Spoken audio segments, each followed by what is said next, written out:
عليه الصلاة والسلام صدق الله مولانا العظيم وصدق رسوله النبي الأمي الكريم ونحن على ذلك لمن الشاهدين والشاكرين والذاكرين والحمد لله رب العالمين সকলে দুরূদ শরীফ পড়ি আল্লাহুম্মা সাল্লি আলা মুহাম্মাদ ওয়া আলা আলি মুহাম্মাদ কামা সাল্লাইতা আলা ইব্রাহিম ওয়া আলা আলি ইব্রাহিম ইন্নাকা হামিদুম মাজিদ আল্লাহুম্মা বারিক আলা মুহাম্মাদ ওয়া আলা আলি মুহাম্মাদ كما باركت على إبراهيم وعلى آل إبراهيم إنك حميد مجيد مقصده अगर तलबियत लाल बदख्शा मकसद हो अगर तरबियत लाल बदख्शा बेसोज है फटके हुए खुर्शीद का परताओ बेसोज है फटके हुए खुर्शीद का परताओ दुनिया रिवायात के बंदों में गिरफ्तार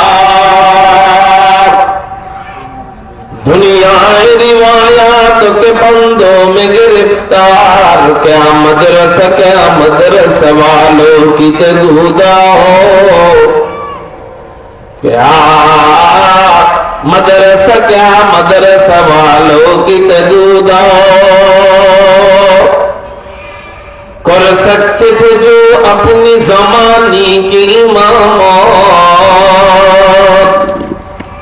कर सकते थे जो अपनी ज़माने की इमामत वो कहो न दिमाग अपने ज़माने के है पैरों वो कहो न दिमाग अपने ज़माने के है पैरों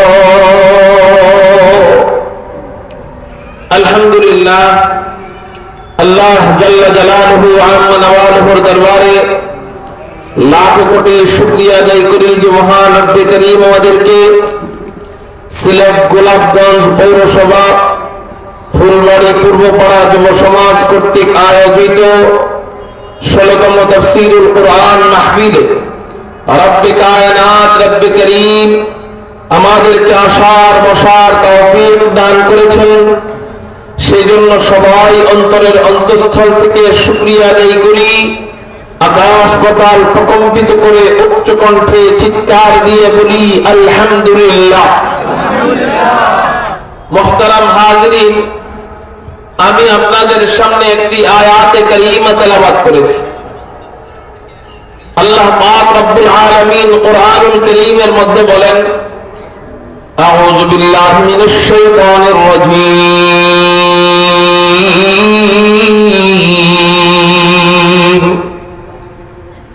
বিসমিল্লাহির রহমানির রহিম ওয়া মা আসাবাকুম মিন মুসিবাতিন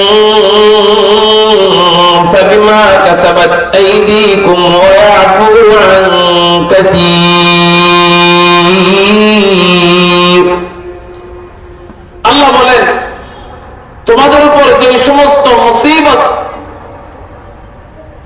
যে সমস্ত বিপদ আপদ আসে এগুলার কারণ হলো বিমা কাসাবাত আইদিকুম তোমাদের কর্মের ফল তোমাদের হাতের কামাই তোমাদের গুনাহের ফসল আমাদের উপর যে সমস্ত মুসিবত আসে বিপদ আপদ আসে এগুলা আল্লাহর পক্ষ থেকে জুলুম না আমাদের হাতের কামাই আমাদের হাতের কামাই কেন এই মুসিবত আল্লাহ দেয় আল্লাহর আয়াতে বলে وَلَنُذِيقَنَّهُم مِّنَ الْعَذَابِ الْأَدْنَىٰ دُونَ الْعَذَابِ الْأَكْبَرِ لَعَلَّهُمْ يَرْجِعُونَ।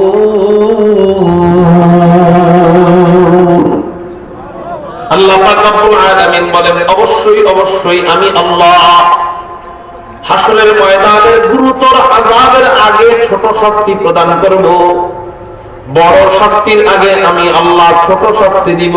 কেন দিব? কেন দিব? লাআল্লাহুম ইয়ারজিউন, যেন তারা প্রত্যাবর্তন করতে পারে, অর্থাৎ মানুষ যেন ছোট শাস্তি দেখা দেখা হেদায়েতের পথে প্রত্যাবর্তন করে, আল্লাহর দিকে প্রত্যাবর্তন করে, ইসলামের দিকে প্রত্যাবর্তন করে। তাহলে বড় আযাবের আগে ছোট আযাব আসবে। এই আযাব আসবে আমাদের গুনাহের কারণে। জোরে বলেন, কিসের কারণে? গুনাহের কারণে। গুনাহের কারণে আল্লাহ আযাব দেন। এখন আজকে আমি আপনাদের সামনে বলবো কোন কোন গুনাহের কারণে দুনিয়া থেকেই আযাব শুরু হয়ে যায়। আযাব দুই জায়গায় হবে, একটা হবে দুনিয়া মারা যাওয়ার আগে, আর একটা হবে মারা যাওয়ার পরে। এমন কোন কোন গুনাহ আছে যে সমস্ত গুনাহের শাস্তি আল্লাহ এই গুনাহগুলোকে এতটাই অপছন্দ করেন, আল্লাহ এই গুনাহগুলোকে এতটাই ঘৃণা করেন, আল্লাহ এই গুনাহগুলো করলে বান্দার উপর এতটাই কষ্ট পান যে আল্লাহ আযাব তো দিবেন আখিরাতে, কিন্তু এই গুনাহগুলো করার কারণে আখিরাত পর্যন্ত আল্লাহ বিলম্বিত করেন না, দুনিয়া থেকে শাস্তি শুরু করে দেন। গুনাহগুলো কি ছোট গুনাহ না মারাত্মক গুনাহ? এগুলো আমাদের জানা থাকার দরকার আছে না নাই? কোন কোন গুনাহের কারণে দুনিয়া থেকে শাস্তি শুরু হয়ে যায়? দুনিয়া থেকেই যদি শাস্তি শুরু হয়, আখিরাতে কেমন শাস্তি হবে? যে সমস্ত গুনাহের কারণে দুনিয়াতে মুসিবত আসে, আমার জীবনে আযাব আসে, গজব আসে, আমার দিকে খেয়াল করেন। মিডিয়ার ভাইদেরকে অনুরোধ করব, ভিডিও চালু করলে চালু করে বসে থাকেন, আপনারা দাঁড়াবেন না, সকলে আপনাদের দিক তাকায় থাকে, আপনারা আমার দিকে তাকান। যে সমস্ত গুনাহের কথা আমি বলবো, একটা করে বলবো, একটা করে মিলাইবেন দুনিয়ার সাথে, বাস্তবতার সাথে, যে এদের শাস্তি দুনিয়াতে হচ্ছে কিনা। যে সমস্ত গুনাহের কারণে দুনিয়ার থেকে শাস্তি শুরু হয়, মুসিবত শুরু হয়, এই গুনাহগুলোর মধ্যে এক নাম্বার গুনাহ হলো মা বাবার অবাধ্য হওয়া। জোরে বলেন, কি হওয়া? পিতামাতার অবাধ্য হওয়া।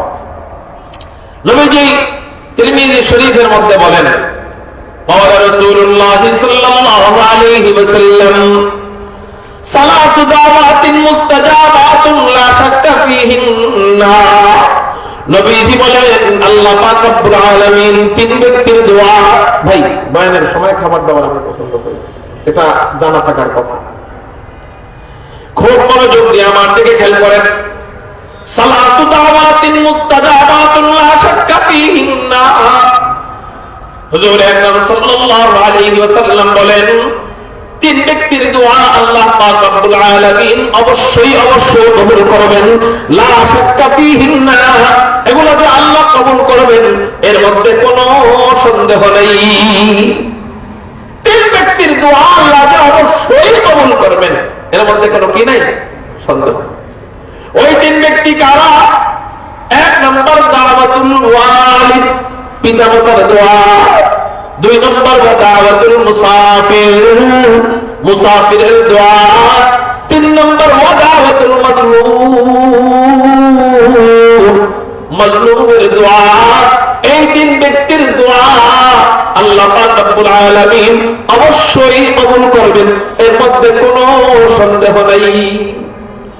এর মধ্যে কোনো কি নেই বলেন? সন্দেহ। দোয়া দুই প্রকার, করে বলেন দোয়া কয় প্রকার? একটা হলো নেক দোয়া, আর একটা হলো বদদোয়া। নেক দোয়া যার কবুল হবে অবশ্যই বদদোয়াও তার কবুল হবে। নেক দোয়া তার কবুল হবে, বদদোয়াও তার কবুল হবে। এখান থেকে বোঝা যায় নবীজি হাদিসের মধ্যে বললেন তিন ব্যক্তির দোয়া আল্লাহ পাক রব্বুল আলামিন কবুল করে নেবেন। এর মধ্যে এক নম্বর ব্যক্তি হলো এক নম্বর গ্রুপ হলো মা বাবা, পিতামাতা। এই পিতামাতার দোয়া আল্লাহ পাক রব্বুল আলামিন কবুল করবেন।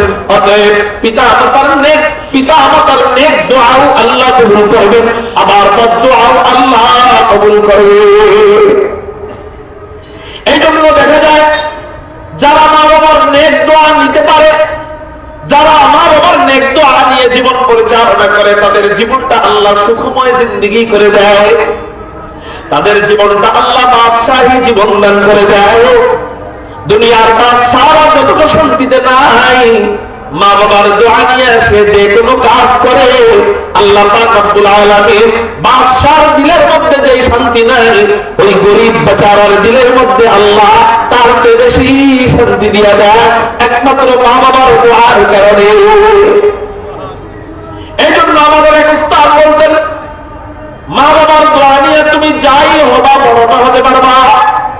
তোমাকে যদি আল্লাহ ইঞ্জিনিয়ার বানায়, মা বাবার দোয়া নিয়ে যদি ইঞ্জিনিয়ার হও, বড় ইঞ্জিনিয়ার হবা। মা বাবার দোয়া নিয়ে তুমি যদি ডাক্তার হও, আল্লাহ তোমার বড় ডাক্তার বানাবে। মা বাবার দোয়া নিয়ে যদি তুমি ব্যারিস্টার হও, আল্লাহ তোমার বড় ব্যারিস্টার বানাবে। মা বাবার দোয়া নিয়ে যদি তুমি ইমাম হও, আল্লাহ তোমাকে বড় ইমামুল আইম্মা বানাবে। মা বাবার দোয়া নিয়ে যদি তুমি মুহাদ্দিস হও, আল্লাহ পাক রব্বুল আলামিন তোমাকে জামানার বড় মুহাদ্দিস, ইমামুল মুহাদ্দিসিন বানাবে। মা বাবার দোয়া নিয়ে যদি তুমি উস্তাদ হও, আল্লাহ পাক রব্বুল আলামিন তোমাকে জামানার বড় উস্তাদ, উস্তাদুল আসাতিজা বানিয়ে দিবে।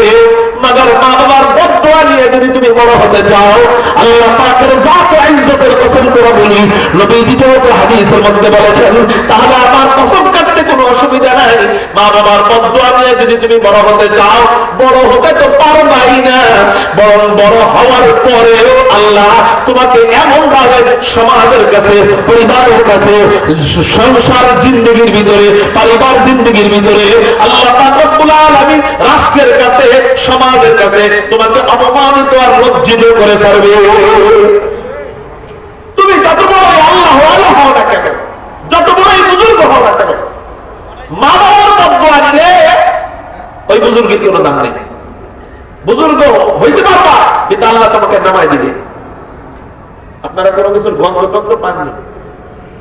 নাকে কোনো গন্ধ আছে? হ্যাঁ, দেখেন তো পিছনে স্মোকিং করে কি, এটার গন্ধ পান না আপনারা? পান নাই আপনারা? আমার নাক কি এই সাপুরিয়ার নাকের মতো। সাপুরিয়া বুঝেন?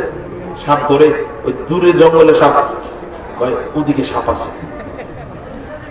আমি যে কয়েকবার ধরছি যে খাইতেছে, ধরা পড়ছে পিছনে যায়। একজনের তো কয়েকদিন আগে একবার ধরে স্টেজে নিয়ে আসতে গেছে, যাক মাফটাপ চাইছে। এই মাহফিলের আশপাশে এই কাজগুলা করবেন না। বিড়ি সিগারেট যা আছে সব বাইরে যান, বাইরে জায়গা আছে, এখানে খান কেন? আল্লাহ বোঝার তৌফিক দান করুক বলি আমিন। মুহতারাম হাজিরিন, বলতেছিলাম আপনি অনেক বড় বুজুর্গ হইতে পারেন, অনেক বড় আল্লাহ ওয়ালা হইতে পারেন, কিন্তু মা বাবার বদদোয়া যদি নেন, তাহলে কি হবে? কদু চিনেন আপনারা? কদু দা চিনেন?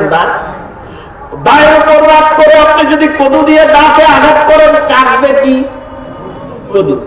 আবার যদি কদুর উপর রাগ করে আপনি দা দিয়ে আঘাত করেন, কাটবে কি? কদু।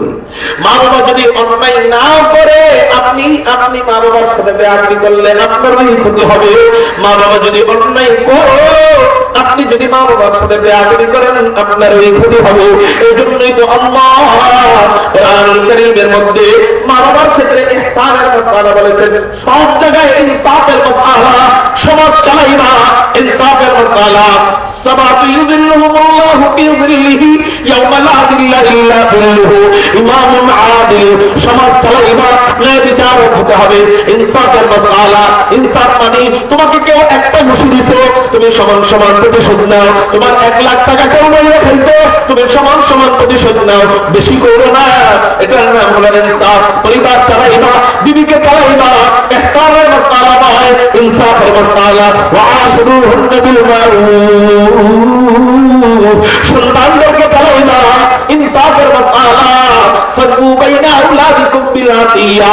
আমি হাদিসের তরজমাগুলো করতেছি না, শুধু সন্তানদের ক্ষেত্রে ইনসাফ বজায় রাখার হাদিস টানলাম, সমাজের ক্ষেত্রে ইনসাফ বজায় রাখার হাদিস টানলাম, বিবিকে চালানোর ক্ষেত্রে ইনসাফ বজায় রাখার কোরআনের আয়াতটা বললাম।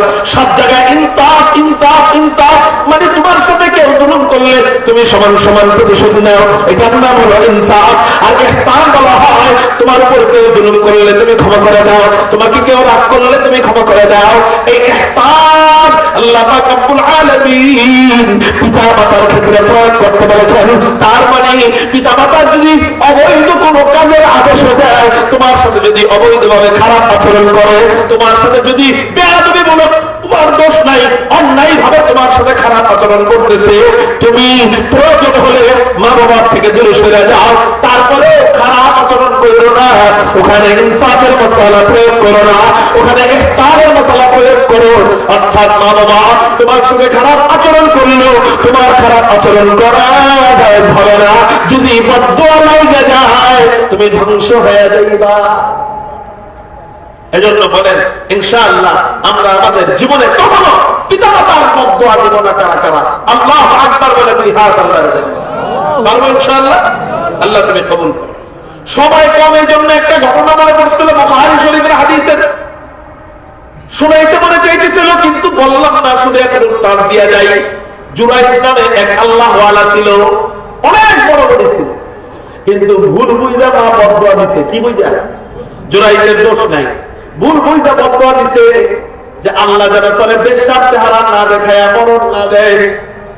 বদদুয়া নাই, এই বদদুয়া কাজে লেগে গেছিল। বুখারী শরীফের হাদিস, এই বদদুয়া কাজে লেগে গেছিল।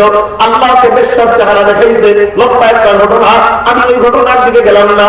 ও জুরাইজ আল্লাহওয়ালা হওয়ার কারণে যদিও মা বাবার বদদুয়া কবুল হয়েছিল, তারপরেও আল্লাহ ছোট একজন শিশুর জবান খুইলা জুরাইজকে রহমত থেকে বাঁচায় দিয়েছিলেন।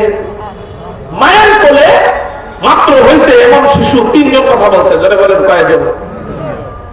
এক নম্বর হযরত ইউসুফ আলাইহিস সালাতু ওয়াস সালামকে তহমত থেকে বাঁচানোর জন্য একজন শিশু কথা বলছিল।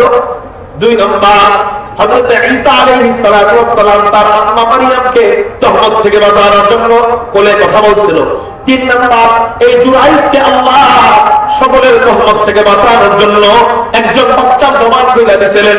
এই জুরাইজ আল্লাহ ওয়ালা হওয়ার পরেও মায়ের একটা বদদুয়া লাগছিল, ভুল বুঝে বদদুয়াটা দিয়েছিল, কিন্তু আল্লাহ পাক রব্বুল আলামিন এই বদদুয়াও কবুল করেছে। যদিও আল্লাহ তারে বাঁচায় দিয়েছে আল্লাহ ওয়ালা হওয়ার কারণে, ওনার ভুল ছিল না, এই জন্য আল্লাহ ওনারে বাঁচায় দিয়েছে।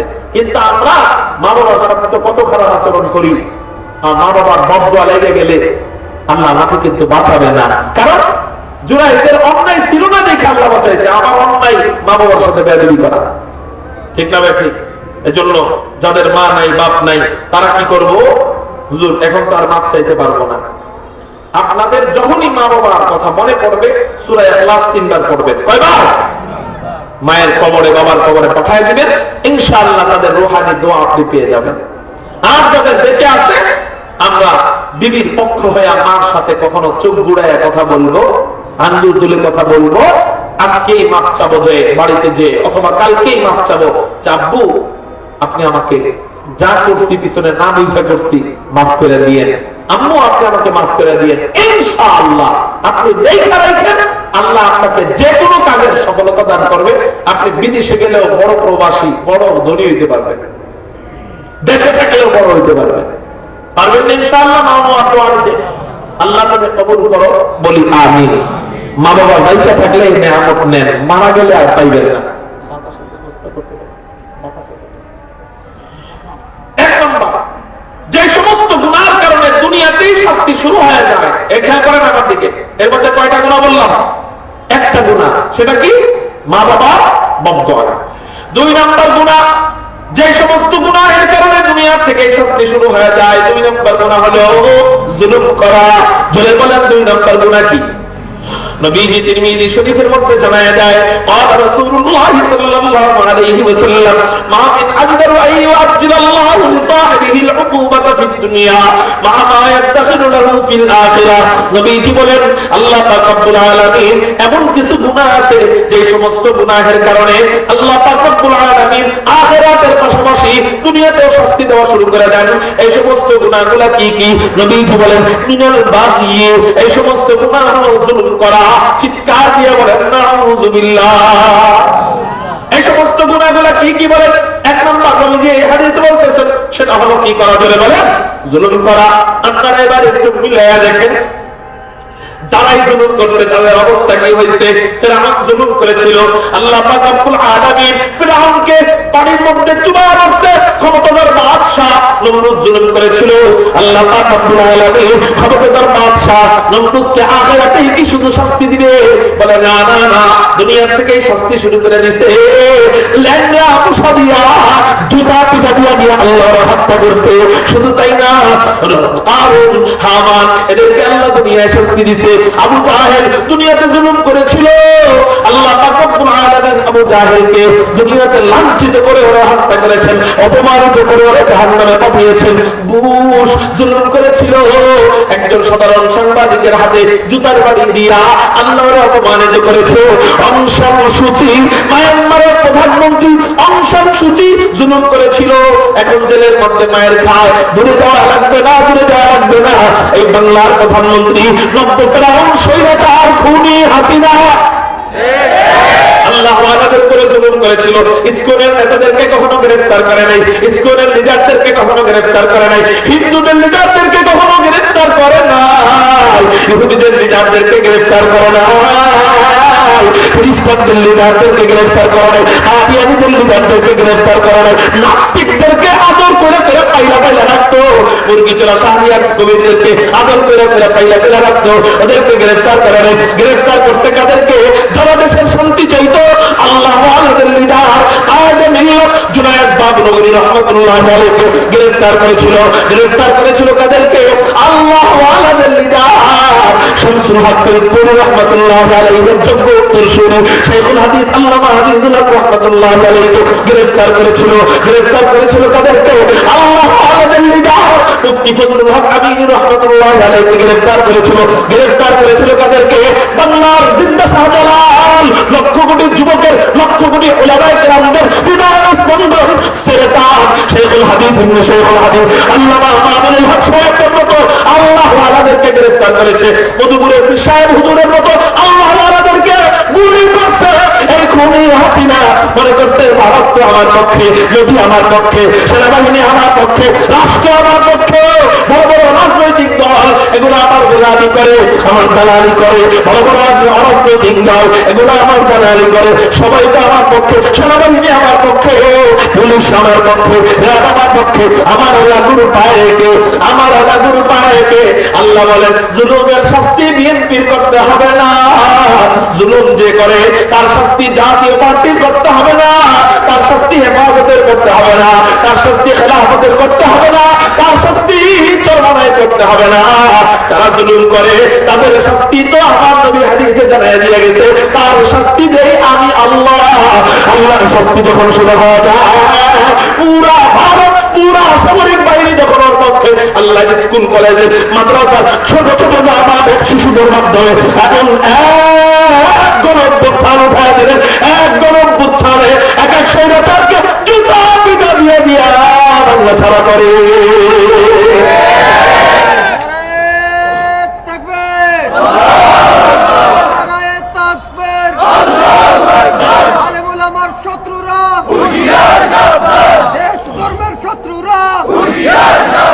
ইসলাম ধর্মের শত্রুরা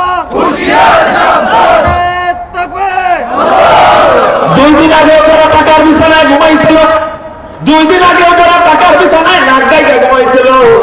এই সমস্ত মানিক চোরারা এখন কলাপাতার মধ্যে 5 মিনিট ঘুমানোর চান্স পায় নাই। 2 দিন আগে নৌকা নৌকা বইলা চিল্লাইছিল, শেষ পর্যন্ত দরবেশ সালমানের রহমান দরবেশ নৌকার মধ্যে নিস্তার পায় নাই। 2 দিন আগে মুজিবুর রহমান ছিল জাতির পিতা, জনগণ ওরে বানায় দিছে জুতার পিতা। যেখানে ওর ছবি পাহাড় খোলা বাংশ একটা করে জুতার বাড়ি দিয়ে আল্লাহকে আল্লাহ এই ছিলে জান্নাত দিও। যেখানে ওর মূর্তি পাহাড়, ওখানে ওই পোলাপান পিচ্ছি পোলাপান যারা না আমাদের পোলাপান আমি দেখছি, এই মূর্তি মাথার মধ্যে উড়ুক হয়ে পেশা করে দেয়। দেখছেন না ভিডিওতে? বড় বড় পোলাপান উপরে উঠা দেয় সব করে। কি হুজুরা করে নাকি ওদের জনগণই করে? 16 বছর স্কুলে কলেজে যেই বাবার শিক্ষা শিখাইল, পৃষ্ঠায় পৃষ্ঠায় যে মুজিববাদের শিক্ষা শিখানো ছিল, মুজিবের ইতিহাস ছিল, বানানো সত্য মিথ্যা ঢুকানো হয়েছিল, সেই সন্তানদের দিলে মুজিবের প্রতি মহাব্বত ঢুকানোর জন্য আল্লাহ তার মহাব্বত ঢুকানোর মালিক তো করে না, মহাব্বত ঢুকানোর মালিক তো আমি আল্লাহ, সম্মানের মালিক তো তোরা না, জুলুম কইলে কখনো সম্মান পাওয়া যায় না, সম্মান দেওয়ার মালিক তো আমি আল্লাহ। আল্লাহ এমন ভাবে লাঞ্ছিত করছে, হুজুরদেরকে জুলুম করার জন্য, সম্মান কমানোর জন্য জেলে ঢুকায়, মানুষদেরকে সালাম দেয়, আসসালামু আলাইকুম মামুন সাহেব কেমন আছে, তোদেরকেও এখন জেলে ঢুকায়, তবে দেখা মানুষ সালাম দিব তো দূরে থাক, বাড়ির থেকে টয়লেটের স্যান্ডেল নিয়ে আসে, যদি একটা বাড়ি দিতে পারি, বাড়ির থেকে পচা ডিম নিয়ে আসে ওদের মাথার মধ্যে পচা ডিম ভাঙার জন্য। এই অসম্মান, এই শাস্তি আর কিছুই নয়। মান আদানি ওয়ালিয়ান ফাকাদ আযানতুহু বিল হারব, আল্লাহ ওয়ালাদের সাথে দুশমনের পরিণাম, বাংলার নিরহ মানুষের উপর জুলুমের পরিণাম। এজন্য বলেন ইনশাআল্লাহ, এখান থেকে যদি আমাদের শিক্ষা না হয়, আর শিক্ষা হবে কবে? আপনি বিএনপি করেন, আপনি জাতীয় পার্টি করেন, আপনি ইসলামী আন্দোলন করেন, আপনি জামাত করেন, না করি না, কিন্তু আপনি এখন মনে করতেছেন আমার বিরোধী দল আওয়ামী লীগ তো নাই, অতএব 16 বছর হেরা খাইছে, এখন আমরা একটু চাঁদাবাজি শুরু করি, আমরা একটু খাই। হ্যাঁ, মনে করেন না ওরা নাই, আল্লাহ আছে। জুলুমের শাস্তি আওয়ামী লীগ বিএনপি দেওয়ার দরকার নাই, জুলুমের শাস্তি দিবে আল্লাহ। এজন্য আপনি যে দলই করেন, ওদের এই জুলুম থেকে, পরিণতি থেকে যদি আপনি শিক্ষা না নেন, আপনার কপালে হেদায়েত নেই। এই যে আজকে আমেরিকা আগুন দাও করে আমেরিকায় জ্বলতেছে, গাজায় মুসলমানদেরকে যখন মারে তখন আমাদের সুশীলরা এগুলা ঢাইকা রাখে, এখন আমেরিকা মরে, এখন সুশীলরা কান্দে। এখন কাগজ কেন? এগুলা আল্লাহর শাস্তি যখন শুরু হয়, তোরা বিশ্বের সুপার পাওয়ার হতে পারিস, কিন্তু আল্লাহর শাস্তি যখন শুরু হয়, পানির মধ্যে আগুন আল্লাহ ধরায় দিতে পারে। আমেরিকার এই যে আগুন ধরছে, এখানে পানি দেয় আগুন বাড়ে। আরে ভাই, পানি দিলে তো আগুন কমবে, পানি দেয় আগুন বাড়ে। হেলিকপ্টার যায়, পানি দিবে, আগুন বন্ধ করবে, ওই হেলিকপ্টার যাওয়ার সাথে সাথে হেলিকপ্টার পর্যন্ত পুরাই ফেলে। এত কঠিন দাবানল করতেছে এই আমেরিকা। কেন? জুলুমের শাস্তি। আপনি মনে করেন না 10 বছর জুলুম করছে, 16 বছর জুলুম করছে, আল্লাহ কিছু করে না কে? আল্লাহ সহজে বলে না, যখন ধরো তখন আর ছাড়ে না, একবারে নিশ্চিহ্ন করে দেয়। না, আওয়ামী লীগের মেরুদণ্ড ভেঙে দিছে, মেরুদণ্ড, আর জীবনে সোজা হয়ে দাঁড়াইতে পারবে না ইনশাআল্লাহ আজিজ। যতদিন পর্যন্ত মুসলমান তৌহিদি জনতা বাংলায় থাকবে, শাহজালালের উত্তরসূরি যতদিন থাকবে, ইনশাআল্লাহ মেরুদণ্ড সোজা করে আওয়ামী লীগ নামে কেউ দাঁড়াইতে পারবে না। এগুলা একমাত্র কারণ জুলুমের পরিণতি। এই জন্য বিএনপি ভাইদেরকে বলি, সাবধান। আপনারও আমরা ভালো জানি, মহব্বত করি, চান্দাবাজি করেন না। অবস্থা কিন্তু হাসিনার মতো হয়ে যেতে পারে। খালি বিএনপি না, জামাত, জাতীয় পার্টি, ইসলামী আন্দোলন, খেলাফত, জমিয়ত, যা আছেন সবাই একই কথা। কারোর সাথে আমাদের শত্রুতা আছে? অপরাধ যে করবে সে অপরাধী, দল অপরাধী নাও হতে পারে। অপরাধ যে করবে তাকে দল থেকে জুতা পিটাতে বের করে দিবে, দলকে আল্লাহ টিকায় দিবে। কি বলেন ইনশাআল্লাহ? আল্লাহ আমাদেরকে বুঝার তৌফিক দান করো। যে সমস্ত গুনাহের কারণে দুনিয়ার থেকে শাস্তি শুরু হয়, এর মধ্যে কয় নাম্বার গুনাহ বললাম? এটা কি? জুলুম। বলেন ইনশাআল্লাহ কখনো জুলুম করব, আল্লাহ তৌফিক দান করো। 3 নম্বর গুনাহ ওয়াকাতিয়াতির রহিম, আত্মীয়তার সম্পর্ক ছিন্ন করা। নবীজি তিরমিজি শরীফের এই হাদিসের মধ্যেই বলতেছেন, জুলুমের হাদিসের শেষে নবীজি বলতেছেন ওয়াকাতিয়াতির রহিম, আত্মীয়তার সম্পর্ক যে ব্যক্তি ছিন্ন করবে, আল্লাহ পাক রব্বুল আলামিন দুনিয়াতেই তাকে শাস্তি দেওয়া শুরু করে দিবেন। এটা অনেক বড় মারাত্মক গুনাহ, অনেক বড় ভয়ঙ্কর গুনাহ। নবীজি হাদিসের মধ্যে বলেন লা ইয়াদখুলুল জান্নাতা কাতি', আত্মীয়তার সম্পর্ক ছিন্নকারী জান্নাতে প্রবেশ করতে পারবে না। অতএব সবারই দেখা যায় পারিবারিক ভাবে কিছু না কিছু দ্বন্দ্ব থাকে, সবার পরিবারের ভিতরেই দেখা যায় ওই যে মামার সাথে দ্বন্দ্ব, চাচার সাথে দ্বন্দ্ব, দাদা বাড়ির সাথে দ্বন্দ্ব, শ্বশুর বাড়ির সাথে দ্বন্দ্ব, বিয়ে বাড়ির সাথে দ্বন্দ্ব, আছে না নাই? এই দ্বন্দ্বগুলা ইনশাআল্লাহ আজকে তো রাত হয়ে গেছে, আগামীকালকে বাড়িতে যাওয়ার পর ফোন দিয়ে এই দ্বন্দ্বগুলা মিটায় দিবেন। বলেন পারবো ইনশাআল্লাহ? আল্লাহ তৌফিক দান করো। যে সমস্ত গুনাহের কারণে দুনিয়াতে শাস্তি হয়, এর মধ্যে 3 নম্বর গুনাহ হলো আত্মীয়তার সম্পর্ক ছিন্ন করা। 4 নম্বর গুনাহ হলো মুসলমান ভাইয়ের দোষ ত্রুটি তালাশ করা। জোরে বলেন, কি করা? মুসলমান ভাইয়ের দোষ ত্রুটি তালাশ করা। নবীজি তিরমিজি শরীফের মধ্যে জানায় যায়, عن عبد الله بن عمر رضي الله تعالى عنه قال صعد رسول الله صلى الله عليه وسلم المنبر فنادى بصوت رفيع فقال حضرت আব্দুল্লাহ ইবনে ওমর বলেন, হুজুর আকরাম সাল্লাল্লাহু আলাইহি ওয়াসাল্লাম মিম্বরে দাঁড়িয়ে উঁচু আওয়াজে সাহাবায়ে কেরামদেরকে ডাক দিলেন আর চিৎকার দিয়ে নবীজি বলতে লাগলেন, ইয়া মাশার قد اسلم بلسانه ولم يبدل الايمان الى قلبه। হে ওই সমস্ত যুবক যারা মুখে বলো আমরা ইসলাম গ্রহণ করেছি কিন্তু অন্তরে এখনো ঈমান পরিপূর্ণ করতে পারো নাই, তোমাদেরকে আমি নবীজি আদেশ দিচ্ছি, লা তুযুল মুসলিমিন, তোমরা কখনো কোনো মুসলমান ভাইকে কষ্ট দিও না, ওয়ালা তাত্তাবিউ মারাতিহিম, এবং কোনো মুসলমান ভাইয়ের গোপন দোষ তালাশে ব্যস্ত হও না। কি বলছে? কোন মুসলমান ভাইয়ের গোপন দোষ তালাশে কি হয় না? আরে সে দোষ করতেই পারে, সে ফেরেশতা নয় মানুষ। সে কি নয়? ফেরেশতা নয় মানুষ। আল্লাহ পাক রব্বুল আলামিন গুনাহের যোগ্যতা মানুষদেরকে দিয়ে পাঠিয়েছেন। তুমি একটু নিজেকে প্রশ্ন করো, সে যে গুনাহ করে হয়তো বা তুমি সেই গুনাহ করো না, কিন্তু তুমিও কিন্তু আরেকটা গুনাহে লিপ্ত কোনো না কোনো দিক দিয়া, হয়তো তার মতো গুনাহ তুমি করো না, ছোট হোক বড় হোক, তুমিও কোনো না কোনো গুনাহ করো। নবীজি বলেন, তুমি তার গোপন দোষগুলো মানুষের কাছে বলে বেড়াইলা, গোপন দোষগুলো মানুষের কাছে প্রকাশ করে দিলা, তাহলে কি হবে? নবীজি বলেন, ফাইন্নাহু মান তাত্তাবা আওরাতা আখিহিল মুসলিম, যে ব্যক্তি তার মুসলমান ভাইয়ের গোপন দোষ তালাশে ব্যস্ত হবে, তাত্তাবা আল্লাহু আওরাতাহু, আল্লাহ তার গোপন দোষ তালাশ শুরু করে দিবেন। ওয়া মান তাত্তাবা আল্লাহু আওরাতাহু, আল্লাহ পাক রব্বুল আলামিন যখন কারো গোপন দোষ তালাশ করা শুরু করে দেয়, ইয়াফদাহু, আল্লাহ পাক রব্বুল আলামিন ওই ব্যক্তিকে পরিবারের কাছে, সমাজের কাছে, রাষ্ট্রের কাছে লজ্জিত করে ফেলে। আর আল্লাহ যখন লজ্জিত করে, দুনিয়ার কেউ তোমারে ওই লজ্জা থেকে বাঁচাইতে পারবে না। এই জন্য আমার গুনাহগুলো যদি আমি ঢাইকা রাখতে চাই, আমার গুনাহগুলো যদি আমি গোপন করে রাখতে চাই, আমার গুনাহ মানুষ না জানুক এটা যদি আমি চাই, তাহলে অন্যের কোন দোষ ত্রুটি তালাশ করা যাবে। যেই মজলিসে দোষ ত্রুটি আলোচনা হয় ওই মজলিসে বসা যাবে। হুজুরপুর মজলিসে দোষ ত্রুটি আলোচনা হয়, দোষ ত্রুটি আলোচনা হয়। 1 নম্বর মজলিস হলো মা বোনদের খুন মারার মজলিস। আমাদের আপনাদের এখানে মা বোনরা ভালো, ঢাকা শহরের কথা বলছি। 1 নম্বর দোষ ত্রুটি দোষ চর্চার আলোচনার মজলিস হলো মা বোনদের হুকুম মারার মজলিস। হুকুম মারতে 2 জন মা বসছে, মানে আপনি কান লাগায় দেখবেন গীবত চলতেছে, একবারে 10 দিনের জমানো 10 পারা গীবত, ঠিক না ভাই? 2 নম্বর মজলিস হলো পুরুষদের চায়ের স্টল। কোন জায়গায় যাবে বলেন? চায়ের স্টল। এই সমস্ত জায়গায় বেশিক্ষণ বসবো না, বসলে চা খেয়ে কানটা বন্ধ রেখে মনোযোগ অন্যদিকে রেখে আমরা চলে আসবো। কারো গীবত শুনবো না, কারো গীবত বলবো না, লাভ নাই। গীবত ওইটাই লাভ যেটা থেকে জাতি সতর্ক হতে পারবে। যেমন আমি হাসিনার বিরুদ্ধে বললাম, এটা গীবত নয়, এটা জাতিকে সতর্ক করার জন্য বলেছি। এটা দৃষ্টান্তমূলক আল্লাহ কোরআনুল কারীমের মধ্যে পিছনের অনেক জালেমদের ঘটনা এনেছেন। অতএব কোন জালেমের ব্যাপারে সতর্ক করার জন্য বলা এটা গীবত নয়, এটা আল্লাহ পাকের সুন্নাত, এটা আলাদা। কিন্তু কোন মুসলমান ভাইয়ের এমন গোপন দোষ যেটা বললে লাভ নাই, বরং তার আরো ক্ষতি হবে, এরকম যদি আপনি বলে বেড়ান অথবা শুনে বেড়ান, আল্লাহ পাক রব্বুল আলামিন আপনার গোপন গুনাহগুলো সমাজের কাছে প্রকাশ করে দিবেন। কেমনে প্রকাশ করবেন আপনি কখনো কল্পনাও করতে পারবেন না।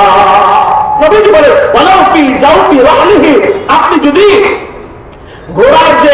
ঘোড়ার উপরে যে বসে, ওটাকে সম্ভবত আপনারা কি বলেন? জিন বলা হয় না কি যেন বলা হয়। ওই গদির ভিতরেও যদি কেউ লুকানো থাকে, তারপরেও আল্লাহ তার গোপন দোষগুলো বের করে দিবে। এজন্য বলেন ইনশাআল্লাহ আমরা 4 নম্বর এই ভয়াবহ গুনাহ আর কখনো করব না, কারো গোপন দোষ তালাশ করব না, কারো নামে গীবত করব না। রাজি আছেন কারা কারা? আল্লাহু আকবার বলে 2 হাত আল্লাহর দেখেন বলি ইনশাআল্লাহ। আল্লাহ তুমি কবুল করে বলি আমিন। হাত নামান। যে সমস্ত গুনাহের কারণে দুনিয়া থেকে শাস্তি শুরু হয়ে যায়, আখিরাত দুনিয়াতে শাস্তি দিবেন এটা আলাদা, কিন্তু দুনিয়া থেকেই শাস্তি আল্লাহ শুরু করে দেন। এর মধ্যে 5 নম্বর গুনাহ হলো জিনা করা। চিৎকার দিয়ে বলেন কি করা? বাইহাকি শরীফের হাদিস, হুজুর আকরাম সাল্লাল্লাহু আলাইহি সাল্লাম বলেন, ক্বালা রাসূলুল্লাহ সাল্লাল্লাহু আলাইহি ওয়াসাল্লাম, ইয়াকুম ওয়াজ-জিনা ফাইন্না ফীহি সিত্তা খিসাল। নবীজি বলেন, তোমরা জিনা থেকে বেঁচে থাকো, কেন না এই জিনা করলে 6টা মন্দ পরিণাম আছে, 6টা শাস্তি আছে। সালাতান ফিদ দুনিয়া ওয়া সালাসান ফিল আখিরাহ। 3টা শাস্তি হলো দুনিয়াতে আর 3টা শাস্তি হলো আখিরাতে। জগতের 3টা শাস্তি কোথায়? আমি কি একটা বানায় বানায় বলতেছি নাকি? এগুলো হাদিস থেকে বলতেছি। এই জন্য নবীজির কথা মানে সত্য, কোন কথা ব্যাখ্যা বানায় বলতেছি না। খুব মনোযোগ দিয়ে শুনবেন। নবীজি বলেন 3টা দুনিয়ায়, আম্মাল্লাতি ফিদ দুনিয়া, যে 3টা দুনিয়ায়, যে 3টা শাস্তি জিনার কারণে দুনিয়ার মধ্যে হবে, সেই 3টা শাস্তি হলো 1 নাম্বার ফাইন্নাহু ইউযহিবুল বাহা, 2 নাম্বার ওয়া ইউরিসুল ফাকরা, 3 নাম্বার ওয়া ইউরিসুল উমারা। 1 নাম্বার ফাইন্নাহু ইউযহিবুল বাহা, আল্লাহ পাক রব্বুল আলামিন চেহারার সৌন্দর্য নষ্ট করে দিবেন, চেহারার উজ্জ্বলতা নষ্ট করে দিবেন, চেহারার লাবণ্য ভাব নষ্ট করে দিবেন। ও ভাই, আপনি মনে করতে পারেন, হুজুর আমি তো জিনা করি না, আমার সাথে কোনো নারীর সাথে অবৈধ প্রেম নাই, কোনো নারীর সাথে সম্পর্ক নাই। নবীজি হাদিসের মধ্যে বলেন, জিনা শুধু লজ্জার স্থান দিয়েই করা যায় না, জিনার আরো কয়েকটা পদ্ধতি আছে। যেমন চোখ দিয়ে যদি কেউ অশ্লীল গান বাজনা দেখে, বেপরোয়া নারীদেরকে দেখে, চোখের জিনা হয়। কান দিয়ে যদি কেউ গান শুনে, এটা কানের জিনা হয়। অশ্লীল বাক্য শুনে, এটা কানের জিনা। কেউ যদি চোখ দিয়ে অশ্লীল জিনিস দেখে, এটা চোখের জিনা। হাত দিয়ে অশ্লীল কাজ করে, এটা হাতের জিনা। আর যদি লজ্জা স্থান দিয়ে অশ্লীল কাজ করে, এটা লজ্জা স্থানের জিনা। আমরা জিনা বলতে শুধু মনে করি, মনে হয় লজ্জা স্থানের জিনাই জিনা। বলে না না না, চোখ দিয়েও জিনা করা যায়, হাত দিয়েও জিনা করা যায়, জবান দিয়েও জিনা করা যায়, কান দিয়েও জিনা করা যায়, লজ্জা স্থান দিয়েও জিনা করা যায়। তবে নবীজি বলেন, সবচেয়ে বড় জিনা হলো লজ্জা স্থানের জিনা। অতএব ছোট জিনাও করবো না, বড় জিনাও। ছোট জিনা থেকে বড় জিনার দিকে ধাবিত হয়। বলেন, ছোট জিনা থেকে বড় জিনার দিকে কি হয়? ধাবিত হয়। আপনি মনে মনে ভাবতে পারেন, একটা ছবি একটু দেখি কি হয়েছে, চোখ দিয়ে দেখবো। কিন্তু চোখ দিয়ে যখন দেখবেন, তখন দিনের ভিতরে বড় বড় জিনার আগ্রহ জন্মাবে। এই জন্য নবীজি আল্লাহ পাক রব্বুল আলামিন কোরআনুল কারীমের মধ্যে বলেন নাই তোমরা জিনা করো না। আল্লাহ কোরআনুল কারীমের মধ্যে বলতেছেন, ওয়ালা তাকরাবুজ জিনা, জিনার ধারে কাছেও যায় না। জিনা করো না এটা বলেন নাই, বলছেন কি জিনার ধারে কাছেও যায় না। তার মানে মোবাইলের মাধ্যমে যে সমস্ত গান দেখলে জিনার আগ্রহ জাগে, ওই গানের কাছেও যায় না। যে সমস্ত বাক্য তুমি শুনলে জিনার আগ্রহ জাগে, ওই বাক্যের কাছেও যায় না। যা দেখলে জিনার আগ্রহ জাগে, ওগুলা দেখো না। যে নারীর সাথে কথা বললে জিনার আগ্রহ জাগে, ওই নারীদের সাথে কথা বলো না। বাস নবীজি জানায় দেয়, এই জিনাগুলা যদি তুমি করতে থাকো, তোমার জন্য 6টা শাস্তি হবে। 1 নম্বর শাস্তি হলো ফাইন্নাহু ইউযহিবুল বাহা, আল্লাহ পাক রব্বুল আলামিন তোমার চেহারা সৌন্দর্য নষ্ট করে দিবেন। আপনি বলতে পারেন, হুজুর আল্লাহ ওয়ালারা এত সুন্দর কেমনে হয়? মুফতি রশিদুর রহমান ফারুক বর্ণবী এত সুন্দর কেমনে হয়? বড় বেশি হযরত দেখতে কালো, এত সুন্দর কেমনে হয়? বুজুর্গরা দেখতে কালো, কিন্তু চেহারার দিকে তাকাইলে ভক্ত মনে চায় এত সুন্দর কেমনে হয়? এরা কানের জিনা করে না, এরা চোখের জিনা করে না, এরা মুখের জিনা করে না। এই যে শায়েখ লক্ষ্মীপুরী হযরত, ওনার চেহারা দেখলে মনে চায় সারাদিন না খায় না দেয় তাকায় থাকি। এত সৌন্দর্য কেমনে আসলো? আর এত সুন্দর মানুষ আছে, আর এত সাদা মানুষ আছে, এত তো ভালো লাগে না। ওনাদেরকে দেখে এত ভালো লাগে কেন? বলে একমাত্র কারণ আল্লাহ এদের চেহারার মধ্যে উজ্জ্বলতা বাড়ায় দিয়েছেন, নূর বাড়ায় দিয়েছেন। কেন কেন? বলে এরা কানের হেফাজত করে, এরা চোখের হেফাজত করে, এরা জবানের হেফাজত করে, এরা লজ্জাস্থানের হেফাজত করে। ইনশাআল্লাহ আমিও যদি আমার চেহারাকে ওই রকম বানাইতে চাই যে মানুষ দেখবে আর আল্লাহর কথা মনে করবে, দেখবে আর ভালোবাসবে, তাহলে ইনশাআল্লাহ আজকে থেকে আর জীবনে কোন জিনার দিকে আগাবো না। রাজি আছেন কারা কারা? আল্লাহু আকবার বলে 2 হাত আল্লাহরে দেখেন। রাজি আছেন ইনশাআল্লাহ? আল্লাহ আমাকে সহ সবাইকে বুঝবার আমল করার তৌফিক দান করুন, বলি আমিন। 2 নাম্বার, জিনার কারণে 2 নাম্বার ভয়াবহ শাস্তি। জিনার কারণে 2 নম্বর শাস্তি হলো, নবীজি বলেন ওয়ায়ুরিসুল ফাকরা, দারিদ্রতা নেমে আসবে।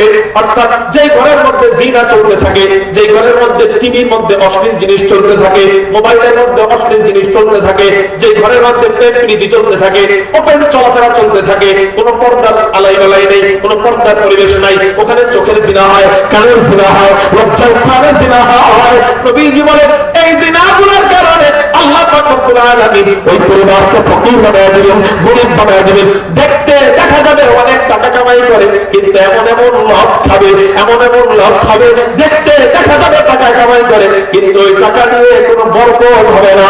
অবশেষে আল্লাহ তাকে একজন গরীব অসহায় মিসকিন বানায় দিবে। এজন্য আমি যদি নবীজি বলছে এই জন্য কসম কাটতে আমার সমস্যা আছে, আমি কসম কাইটা বলতে পারি, যদি কেউ ঘরের থেকে টিভি না নামায়, টিভির মধ্যে খারাপ জিনিস দেখা বন্ধ না করে, মোবাইলের মধ্যে খারাপ জিনিস দেখা বন্ধ না করে, প্রেম প্রীতি অবৈধ প্রেম প্রীতি বন্ধ না করে এবং জিনা বন্ধ না করে, নবীজির এই হাদিস থেকে বোঝা যায় আল্লাহ ওই ফ্যামিলিতে কখনোই বরকত দিবেন না, ওই ফ্যামিলি কোনো দিনও ধনী হতে পারবে না। দেখতে দেখা যাবে ধনী, এটার নাম ধনী না। দেখতে দেখা যাবে অনেক টাকা আছে, এটার নাম টাকা না। সে ওই টাকা দিয়ে শান্তি পাওয়ার যে বিষয়টা, ওই বিষয়টা আল্লাহ উঠিয়ে নিয়ে যাবে, মানে তার জিন্দেগিতে কোনো বরকত শান্তি কিছুই থাকবে না। 3 নম্বর জিনাহের 3 নম্বর শাস্তি দুনিয়াতে ওয়ায়ুমিসুল উমারা, আল্লাহ পাক রব্বুল আলামিন তোমার হায়াত কমায় দিবেন। নাউযুবিল্লাহ বলেন। হায়াত যদি থেকে 60 বছর, আল্লাহ 50 বছর করে দিবেন। হায়াত যদি থেকে 50 বছর, জিনার কারণে আল্লাহ তোমাকে 40 বছর করে দিবেন। এখন প্রশ্ন হইতে পারে হযরত হায়াত তো আল্লাহ আগেই লিখে ফেলছেন, আমাদের জন্মের আগে আমাদের রিজিক লেখা হয়ে গেছে না, অতএব হায়াত তো আগেই লেখা, হায়াত কমাই দিবি আবার কেমনে? যিনি লিখছে উনি আবার কমাইতে পারে, ঠিক না? এই 1 নম্বর জবাব। 2 নম্বর জবাব হলো হায়াতে জিন্দেগির মধ্যে আল্লাহ বরকত নিয়ে যাবে। অর্থাৎ তুমি 60 বছর হায়াত পাইতা ঠিকই, কিন্তু আরেকজনের 60 বছর হায়াতে দুনিয়া এবং আখিরাতে যত ভালো কাজগুলো করে রেখে যাইতে পারবে, তুমি 60 বছরে কেন 60,000 বছরেও এই কাজগুলো আর করতে পারবে না। কেন? আল্লাহ তোমার থেকে, তুমি বাইকার হইছো ঠিকই, কিন্তু তোমার হায়াতে জিন্দেগির মরা মানুষের মতো কোনো দাম নাই। এজন্য বলেন ইনশাআল্লাহ আমরা আমাদের সন্তানদেরকে জিনাহের সরঞ্জামাদি থেকে দূরে রাখবো। সবচেয়ে বড় বর্তমানে জিনাহের সরঞ্জামাদি হলো মোবাইল। চলে বলেন কি মোবাইল? এই যে মোবাইল তাহলে আপনি চালান কেন? এই মোবাইল 2 ভাবে চালান যায়, ভালো কাজেও ব্যবহার করা যায়, ছোট খারাপ কাজেও ব্যবহার করা যায়। তবে বিয়ের আগে যদি সন্তানকে মোবাইল দেন, ও বেশিরভাগ ক্ষেত্রে খারাপ কাজে ব্যবহার করার সম্ভাবনা বেশি। এই জন্য সন্তানদেরকে যত দ্রুত সম্ভব বিয়ের ব্যবস্থা করে দেন, ও জিনা বন্ধ করবে, ঘরে আল্লাহ রিজিকের ব্যবস্থা করে দিবে। টাকা পয়সা নাই, বিয়ে দিব কেমনি? বিয়ে দ্রুত করা, আল্লাহ রিজিকের ব্যবস্থা করে দেবে। কারণ জিনা বন্ধ হলে ঘরে রিজিক আসবে। আপনার সন্তানকে বিয়ের আগে দিচ্ছেন মোবাইল, ও প্রত্যেকদিন মোবাইলের মধ্যে অশ্লীল জিনিস দেখে, রিজিক আসে না, অভাব থাকে। এজন্য মোবাইল যদি দিতেই চান, আদর করে বুঝায় শোনায়া দাবি করে শাসন করে বিয়ের পরে দিয়েন, বিয়ের আগে দিয়েন না। আমি জানি আমার এই ওয়াজ শুনে লাভ নাই, কারণ বর্তমানে যে পরিস্থিতি মোবাইল তো লাগেই, কিন্তু আমার বলা দরকার, আমি বললাম, আপনাদের মানা দরকার। আপনারা মনে চাইলে মানবেন, না মানে চাইলে আমার তো কিছু করার নাই, আমার ঈমানি দায়িত্ব, এই জন্য আমি বললাম। যত দ্রুত সম্ভব বিয়ে দিবেন সন্তানদেরকে, গুনাহ কমে আসবে। আর যদি সন্তানকে বিয়ে না দেন, ওই সন্তান বিয়ে না করার কারণে যতগুলা গুনাহ করবে, সমান সওয়াব বাপেও পাবে, মাও পাবে, সমান সওয়াব। কি সওয়াব? গুনাহ করলে সওয়াব পাবে, সমান গুনাহ আল্লাহ মা বাপকেও দেবে। এজন্য যুবকদের একটাই স্লোগান, দ্রুত বিয়ে চাই। বলতে পারবেন না? তাহলে চিল্লে কর, সুন্নত কাজে কিসের লজ্জা? বলেন দ্রুত বিয়ে চাই। শরম পায় হুজুর, আমার বাপ যদি আমার দিক তাকায়। সাহাবায়ে কেরামদের যখন বিয়ে করার সময় হইতো, বাপকে যায় বলতো, যে জিনিসে লজ্জা পাওয়া দরকার সেই জিনিসে লজ্জা পাও না। তুমি প্যান্ট পইরা এই লজ্জাস্থান দেখা দেখা ফুটবল খেলতে পারো, ওই জায়গায় লজ্জা দেখানো দরকার, ওখানে লজ্জা দেখাও না। আর যেখানে মা বাবাকে বিয়ের কথা বলার দরকার, সেখানে তুমি লজ্জা পাও। উরিদ বাবার আল্লাহ রাসূল, এই জায়গায় লজ্জার কথা নেই। মা বাবাকে বিয়ের সময়, বিয়ের জরুরত হলে তুমি বিয়ের কথা বলবা। আর বলার পরে মা বাবা যদি বিয়ে না দেয়, ও যত গুনাহ করবে, ওরও গুনাহ হবে, আপনাদেরও গুনাহ হবে। ঘরের মধ্যে রিজিকে আর বরকত থাকবে না। যেই কয়টা কথা বললাম, কয়টা গুনার কথা বললাম, 5টা গুনাহ। এই 5টা গুনাহ থেকে আল্লাহ আমাদেরকে দূরে থাকার, বেঁচে থাকার তৌফিক দান করুন, আমিন। ওয়া আখির দাওয়ানা আলহামদুলিল্লাহ। আসসালামু আলাইকুম ওয়া রাহমাতুল্লাহি ওয়া বারাকাতুহু।